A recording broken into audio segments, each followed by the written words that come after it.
In this video, I'm going to talk about the PxPlus Visual Studio Code extension.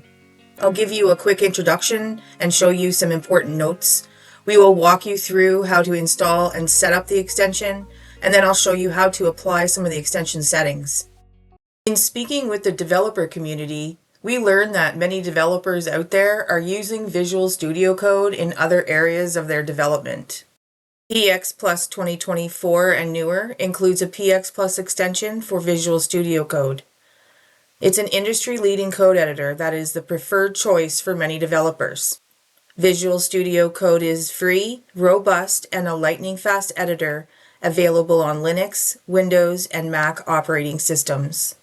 It is an extension for Visual Studio Code to enable working with PxPlus programs. The extension provides the following functionality. You can open, create new, and edit existing programs. You can work with binary and/or text-based programs. It includes syntax highlighting and error diagnostics, and currently provides document-based autocomplete.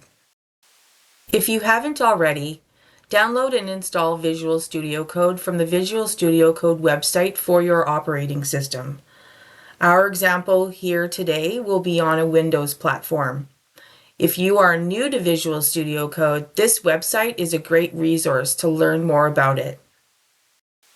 Once Visual Studio Code is installed, go to the activity bar on the far left side of Visual Studio Code and click the extension icon. This displays the extensions view and the extensions marketplace. In the search extension field, search for the extension by entering PxPlus and hit enter. This list will display the PxPlus extension. Click on the install button to install the extension. With the PxPlus extension installed, you are ready for the next steps.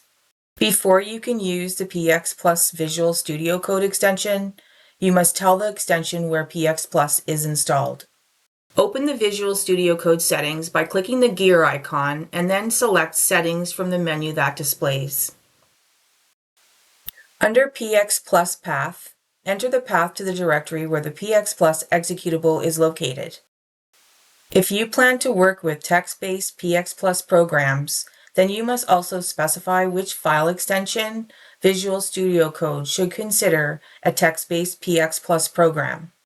Under Text Program File Extensions, add a file extension to the list by clicking the Add Item button. Enter a file extension and then click OK. To add more than one file extension, repeat this step as many times as needed. By default, the only extension on the list is .pxprg. If you need to edit an extension after it is added, select the extension in the list and then click the pencil button beside the item. To delete an extension, click the X button beside the item. For the remaining extension settings, I'm going to leave it up to you to check out the online help documentation. This concludes the installation and setup of the PxPlus Visual Studio Code extension. Stay tuned for more how-to videos. Thanks for watching. For any questions, please contact us at info@pvxplus.com.